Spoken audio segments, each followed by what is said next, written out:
Okay, Abby, we've been up on this damn mountain for a very long time, and I seriously doubt we're going to find his brother anytime soon. So we're going to slip into another dimension and warm up a bit. Oh my god, that's so much better. We may have came up here to review a mountain horror tale, but hey, I'd be okay with discussing a classic in here. Gabby, let's pull up the footage from the one we just completed, and we'll put this other one on the back burner for now. There have been so many horror offerings over the years that it's really not surprising when a few fall through the cracks. Especially if you don't get your first personal computer until you're over 18 and miss out on a lot of the 90s and early 2000 horror games. Oh, you poor sheltered boy. I grew up in a middle-class family that, stuff like that just wasn't in the budget. Yes, there were times where it felt like both our O's were repossessed and the R left on a journey to the West in seek of a better life, leaving the lonely letter P behind to handle stuff on their own. But it was not all bad. We had food in our bellies, clothes on our backs, and an ever-growing collection of games coming out on Steam that we can buy on sale at a later date. Shut up and take my money! But the game I had in mind to cover today, I didn't just stumble across that during the Steam summer sale. After playing Can't Sunshine and enjoying it, I really got curious about other games in that style, so I went over to YouTube to have a look and see what was out there. That's when I came across the mini games that I missed out on that I just had to have. So I wishlisted a few games here, bought a game on sale there, and that's what brought us to play the game that we're here to discuss today. Groovy. It was a tight, self-contained story that was enjoyable in so many ways that I can't wait to discuss today. If you're new to the channel, I'm Brawdury. Dumb jokes and spoilers are bound to happen as we recap and review this classic horror game, Ib. So our heroine's story opens up with her entering a museum with her parents, and although there are signs pointing towards it being her birthday, it's never explicitly pointed out, but one thing is for certain, I was never going to get through this den of frights without asking the goth mommy, "Are those pixels for real?" You're just a tall drink of try and find out, aren't you? But there's no time for that right now. We have a museum to explore. So Ib takes off, leaving her parents behind, promising not to make any trouble. The museum was full of people and many fine displays for her to enjoy, yes. But none caught her attention more than a singular one hanging in a room by itself, a large painting titled The World. Dear God, it's beautiful. That's one fine piece of refrigerator art right there in a simplistically creepy type of way. Only a single path to tread, a dark path leading to a colorful world. Colorful hands clawing at the darkness, trying to escape into our own. Ib was so entranced by the painting she just had to show her parents. But once Ib returned to the second floor, the once full museum was now empty. Oh boy, probably should have cut back on them edibles. Who knows how long you were looking into that painting. The museum must be closing. Ib needed to find her parents quick, and there was no time to waste. Ooh, look at Kitty. A few moments later. Shit, God Mommy's gonna be more than a little upset. So Ib runs downstairs, finds out there's nobody in sight, checks the front door, and finds out that she's locked in. Shit, I knew she'd be upset, but I didn't think abandoned you upset. You might want to look out the window to see if her car's still out there. Ooh, that's not good. It's not cranberry sauce. That's disgusting. Ib just sat there pondering her situation as she felt something calling to her, beckoning her to return to the upper floors of the museum. But before she could reach the painting, she's startled by an orange hitting the floor, reminding Ib of some familiar advice. That's how you get ants. Foolishness, ants don't frequent fine art establishments. Or do they? Either way, while I stand here pondering this, Ib discovers the painting has sprung a leak. Suddenly, Ib is shocked to see red letters spread across the floor, reading "Code me Ib." But what could it mean? Truly impossible to know, but with all the courage that Ib has in her tiny self, she decides, Fuck this. But after leaving the room, her Scooby-Doo senses started tingling, and that's when she noticed some blue footprints leading somewhere. And despite her having good instincts upstairs, you know she's going to follow them blueprints, like any great horror protagonist would do. This is the way. This is the way. And oh boy, the prince led straight to some three-dimensional nightmare fuel right there. No worries though, I've seen plenty of these on the internet, it's just an optical illusion, it's not like you have to watch your step. And just because you don't have to worry about stepping on it doesn't mean you should. I guess we better find out where she dipped off to. I have no memory of this place. It finds herself all alone, but this time in a long blue dark hallway. At one end a locked door, at one end a singular rose in a vase. After grabbing the rose, she realizes that the door to the table's blocking is unlocked, so she moves it out the way and heads inside where she finds the key that she needs to unlock the door. The key was beneath a large painting of a serious girl that showed her goofier side to Ib as soon as she picks up the key, sending her fleeing from the room. More letters appeared down the hallway as she ran down it, entering the locked door into a green gallery. One filled with insect paintings and some, motherly Vindication! But, and I can't believe I'm saying this, despite finding a talking ant who has an appreciation for the arts, we really don't have time for this. But I guess we're making time for it because Ib wants to help him find his favorite painting. So we head up a bad touch hallway, pluck a painting off the wall, and return it to the little guy so he can admire it for a second. Did you get a good look, little guy? Because this is clearly a valuable use of our time. Not eager to re-venture down the bad touch hallway just yet, Ib decides to pocket the painting for now after the ant's done looking at it so she can have a look around. Shortly after entering a spare room, she finds a bottomless chasm blocking her path. And yes, bottomless might be a bit of an exaggeration, but there was no way Ib was going to try and jump it and find out the hard way. If only she had something to use as a bridge to reach the other side. Oh boy, the ant's not going to like this. Crossing over the gap gave her access to a room that had the green key just laying there on the floor, seemingly being guarded by a headless mannequin. One from a display that Ib remembered seeing while she was exploring the museum. But it's just a mannequin, it can't do anything to hurt her. That's new. The headless mannequin sprung alive and chased Ib out of the room and across the chasm. The canvas giving way just as Ib reaches the other side, trapping the mannequin on the other side. Well, that was more than a little scary, and the worst part is, Ib remembers there being more of them. More of a reason to get the hell out of here while we can. Ib opens the green door that leads her into a yellow cat room with 2 more doors to explore. So she checks the door to the right, leading her into a junk room where she notices something shiny above a bookcase. But her being 4'0", there's no way that she's going to be able to reach the top of it, so she begins to look around for a way to get up there. That's when she comes across the perfect little stool that she could use to reach it. A perfect little stool that springs some legs and decides to...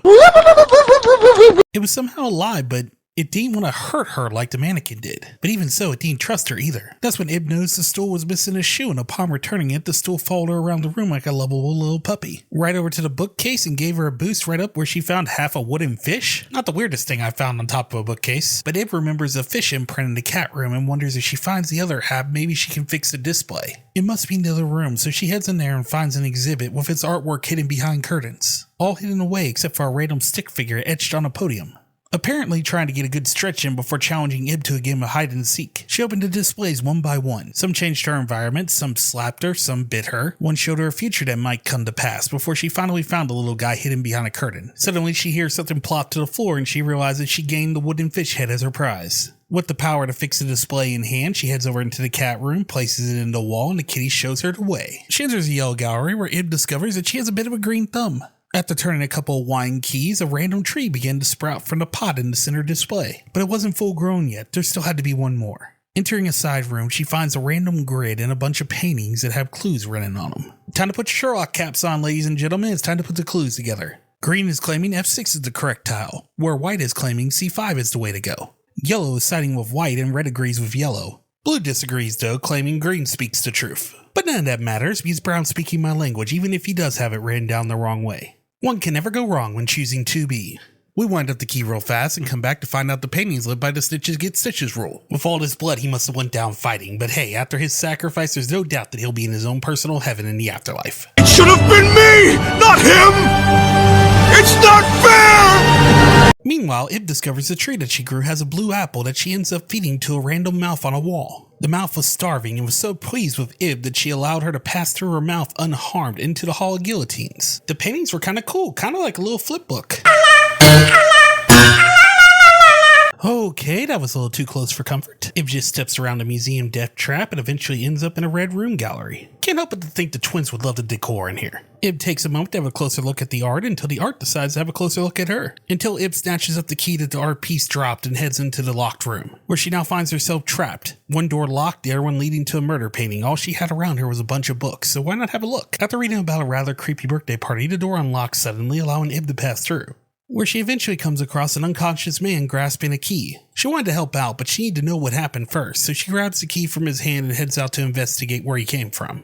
She eventually finds the room that the key opens, entering it and finding another murder painting waiting inside. This one grasping a rose, similar to the one that Ib had, only this one was blue. Showing off her quick footwork, she reclaims the rose, escapes the room, leaving the painting locked inside. Or so she thought. Imbecile! After escaping the murder painting, Ib returns the blue rose to the man and perks him right up. Startled by the appearance of Ib, the man leaps back fearing that the murder painting came to finish the job. But after realizing Ib wasn't and recognizing her from the gallery before they entered this hellish place, he introduced himself. His name was Gary and he was almost killed by the murder painting, even losing his flower in the process of fleeing. But thanks to Ib, he was all better now and ready for a team up. He suggests they get out of there fast, fearing that they might go mad if they stay there too long. But no worries, with Gary on her side, Ib shouldn't have anything to worry about. That's disappointing. No. Like I said, nothing to worry about. They search around for a bit, looking for anything they might have missed before returning back to where they found Gary and pushing a mannequin out of the way of a door. Way to put that muscle to good use, Gary. Let's be honest here, it's not much, but you know how to use it. No disrespect intended, but Gary's over here looking like he's cut like a Yu-Gi-Oh antagonist. Looking like a lost son of Pegasus who was trained by Kaiba in secret. Fully prepared to send you to the Shadow Realm if you don't play your cards right. Every time he pops up, I half expect him to hit us with his best Yugi boy. But that's not going to happen, so let's move on. Right into a depressing exhibit for marriage. Oh boy, too much sadness in this tiny room. We need to be cheered up immediately. Ooh, look, a kitty. He's so fluffy, I'm gonna die! Unfortunately, he was blocking the door and did not like to be touched. Ib was so upset she didn't get to touch the kitty that she entered her room and just started kicking teacups around. And we all know what to do when somebody's upset. People are upset. The cultural convention is to bring them hot beverages. Moments after the tea was poured, a familiar-looking kitty appeared in the frame above. Exiting the room, Ib discovers that the kitty mysteriously vanished. Where could something that fluffy gone? No matter, at least they gained access to the room.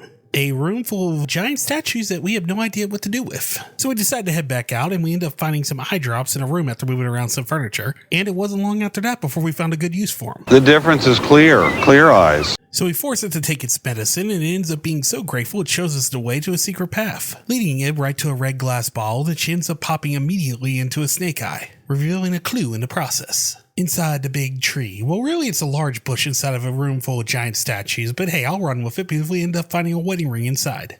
Looks like it's time to help the groom have a happy life by providing him with a happy wife. So we slide it back on the bride's finger and... gaining a bouquet for our troubles, and Ib wastes no time on feeding it to a very hungry painting. Can't imagine there's much nutritional value in a bunch of flowers. He probably eats it for medicinal purposes. He does appear to have the runs. But after gulping down every last bite, he allows us to pass through, entering a room of, nope. Oh boy, just remember, Ib, you don't have to outrun the mannequin head army, you just have to outrun Gary. They end up hiding out in another gallery where they noticed a random number on a painting that seemed out of place.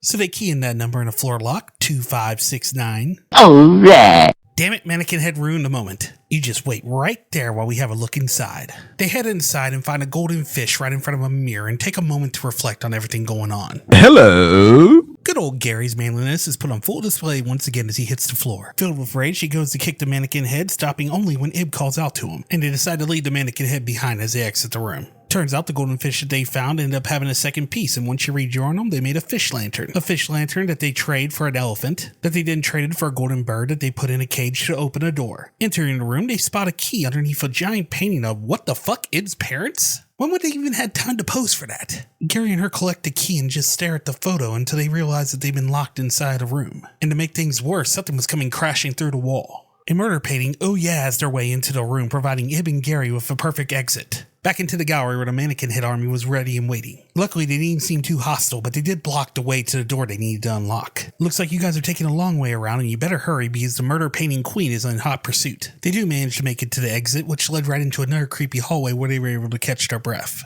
But apparently in all the excitement, Ib pushed herself too hard and she collapsed on the floor. While unconscious, Ib chases down her parents in a dark, disturbing version of the museum, unable to catch them, chasing them right into a trap.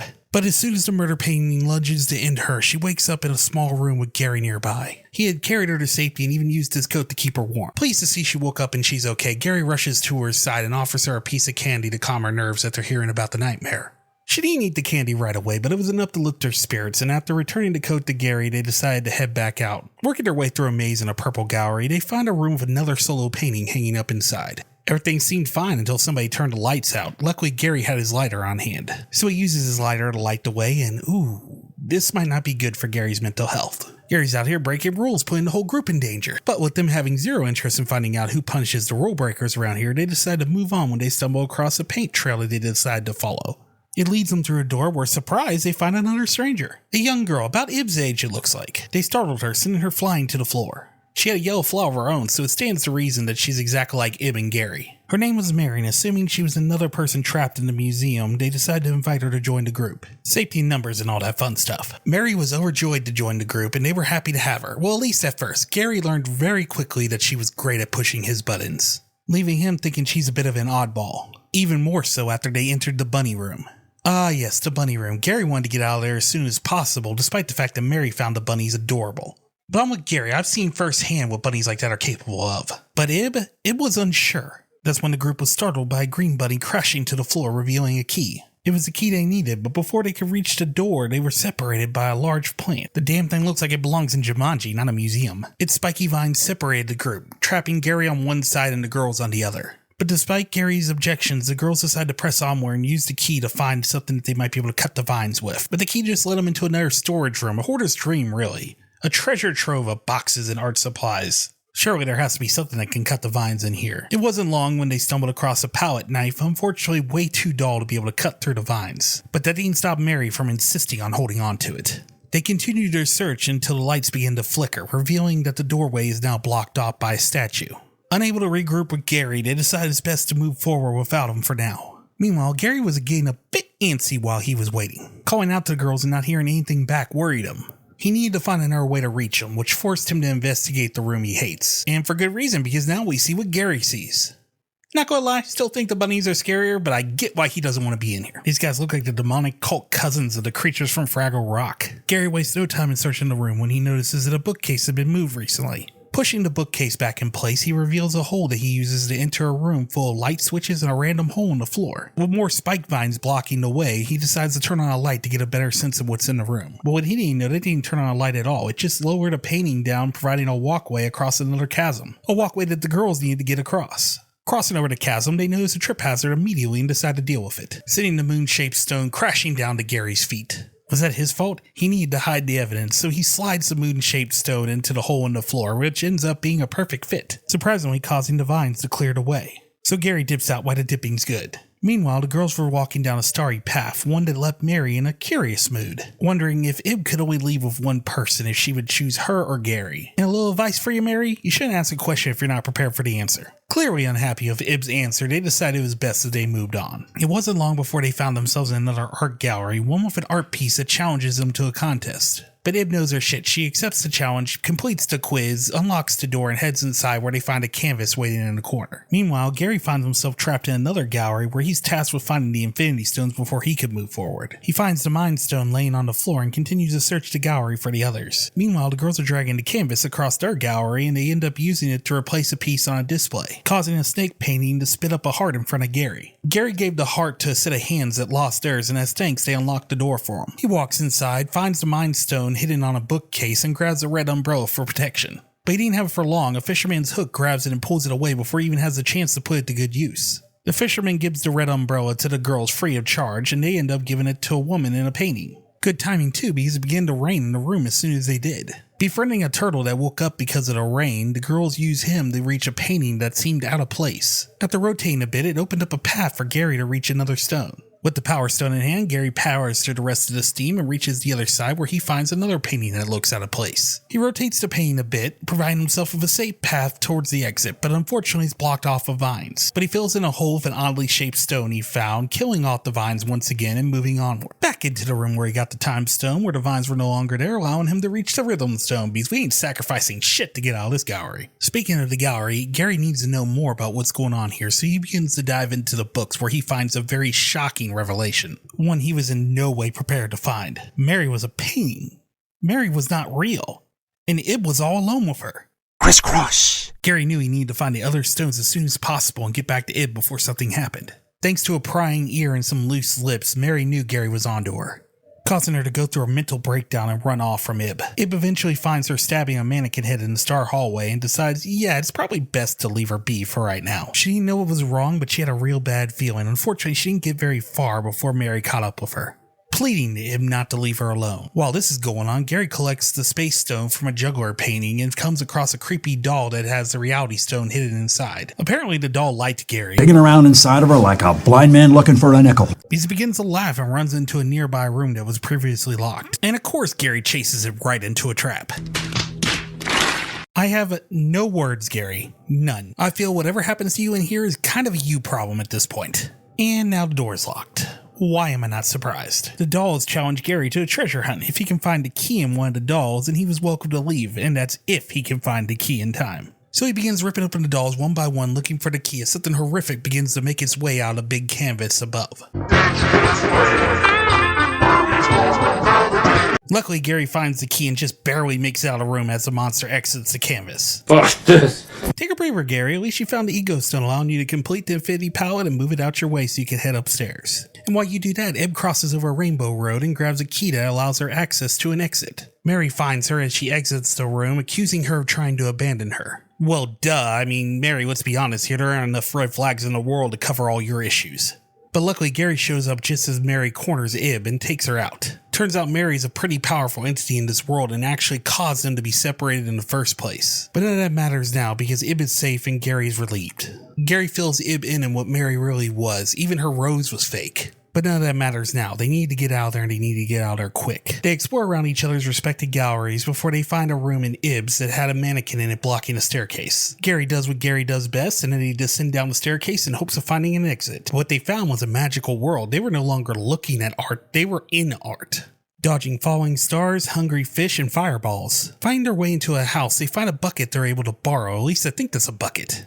But before they could exit the house, Mary came busting in. Luckily, she didn't notice them and went back out in the world to continue her search. Seems like she's not down for the count after all, and unfortunate too because she seems to be more aggressive now. So they head out towards the lake once the coast was clear and fill the bucket up with some water. Stop looking at me, Swan! They use the bucket to water a flower and get a mirror for their troubles. Taking a moment to admire some pudding in the distance, they then use the mirror to open up a door. They solve a puzzle and retrieve something that was left behind by an adult who lives there. It's a crayon, you perverts. You all need to find Jesus while we color in the pathway into this house. Heading inside, something didn't feel right as they approached the toy box. And looking inside the box did nothing to help. All they saw was darkness. They couldn't even see the bottom of the box, much less the key they were looking for. No worries though, Mary was there to help them have a closer look at the bottom. Patches would be so proud. Ib wakes up at the bottom, hurt but not dead. There was no time to waste. She needed to find the key, her rose, and Gary before Mary realized they were still alive. After finding all their stuff and saving Gary, they found themselves in an ambush. The world suddenly changed, covered in red, and they found themselves surrounded by all the enemies they faced throughout the night. Run.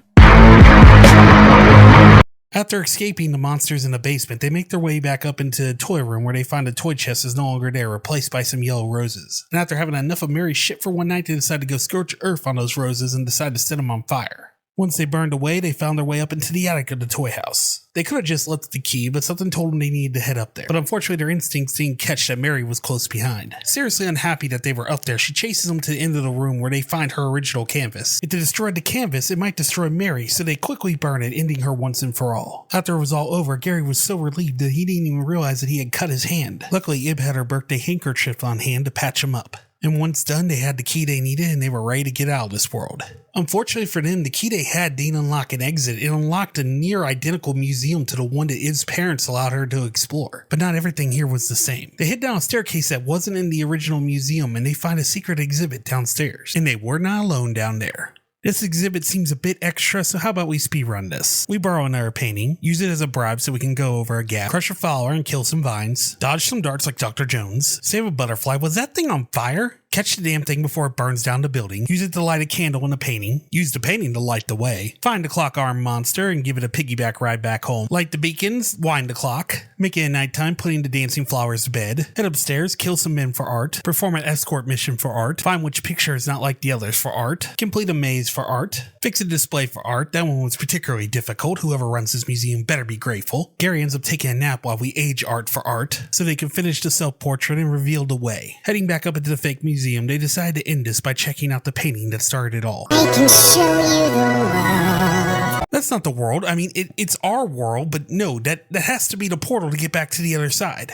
This was an opportunity Gary wasn't going to let pass by, so he gets a running head start and he jumps into the painting. Not going to lie, judging him pretty harshly for not doing his best Mario 64 impression while he did it. But it did work, and all that was left to do was to reach out and pull Ib into the real world with him. Unfortunately, somebody else had just arrived, and they had completely different plans for Ib. That's right, people, God Mommy was in the world the entire time. Or was she? This could be another fake. She was acting a bit strange. She was walking around this nightmare world like nothing was wrong, leaving Ib with one hell of a dilemma. Does she take the hand of the guy that she barely knows and returns to the real world, or does she return to her mother's side and remain here? But in the end, she ends up going for good and reaches out for Gary, returning to the real world and leaving her mother behind. But once she was on the other side, Ib found herself all alone with no memory of what happened. It was as if she never left the real world, never went to the Nightmare Museum, never met Gary, never did any of that stuff. She just began to exit the museum as if nothing happened, taking one final moment to have a look at the displays on her way out. But she didn't know why, but the man looking at the rose statue looked awfully familiar to her. It was our man Gary, but one thing was for certain, neither one of them recognized each other. At least not fully. They kinda had a remembrance of each other, but just could not fully comprehend what they were feeling. At least not until Gary discovers the handkerchief in his pocket. The said handkerchief brought all the memories back to Gary and Ib. It was like they woke up from a fog and remembered everything, vowing to see each other once again as they part ways for now. Spoiler, they do not, because I have serious doubts of a sequel happening this late in the game. Yeah, the original one came out in 2012 and it's 2025 now, so if they do have plans for a sequel, yeah, I'm going to need them to get on top of that ASAP. Because if you couldn't tell, I was a huge fan of this game, and honestly, if it's done right, I'd be more than willing to play more in this universe. I mean, it was nice to play through a self-contained story for a change, just a short story where the only stakes were Ibs and Gary's lives. I mean, it's the first game in a long time where I was just sitting down grinning ear to ear and just enjoying it, and I honestly lost track of time several times while playing it. And that's saying a lot because it's not a very long game. I mean, if you skip the dialogue, you can beat it in about an hour and a half. I ended up beating it 3 or 4 times just for fun, just so I could explore the world and enjoy it for what it was. I know the story can be a bit linear, and I know a lot of people don't like that in this day and age, but honestly, sometimes it's just relaxing to enjoy a story for what it is. This is just a scared kid and young adult trapped in a demonic museum just trying to find any way to get back to their world. The art style was amazing, and just honestly how many different art pieces that they just flooded the museum with really helped bring it all alive. I mean, there's games being released in this day and age that don't even go that extra mile, and honestly, it really helps this one stand the test of time. The only complaint I have for it is very minor, and it's just that it's not a very challenging game. Like I said, you can beat it super quickly if you skip the dialogue. Which is exactly why I would say never skip it. Just enjoy the story as you play along and get a good 3 to 4 hour experience out of it. It's really accessible across the board right now, so if you haven't picked it up, I would go ahead and do it. It's affordable and it's just a great way to kill a night. That being said, it's time to put this classic game to rest in the Den of Frights, and I really appreciate that all you guys stopped by and stuck around this long. Unfortunately, the game I was going to cover before this one, I soft locked myself on, so I had to replay the entire beginning of the game just to get back to where I was in hopes of continuing on with the story. So it will be going up in 2025, but I have no idea when in 2025. But don't worry, I have a bunch of games already pre-recorded, so more videos will be coming out soon. Maybe even another one involving this game, because while I was playing it, I did start to wonder. That's a video for another time. If you haven't done so already, leave a like or dislike and let me know down in the comments how you really feel about the video. If you feel I've earned it, subscribe and share it out to help the channel grow. And we hope to see you back in our Den of Frights very soon.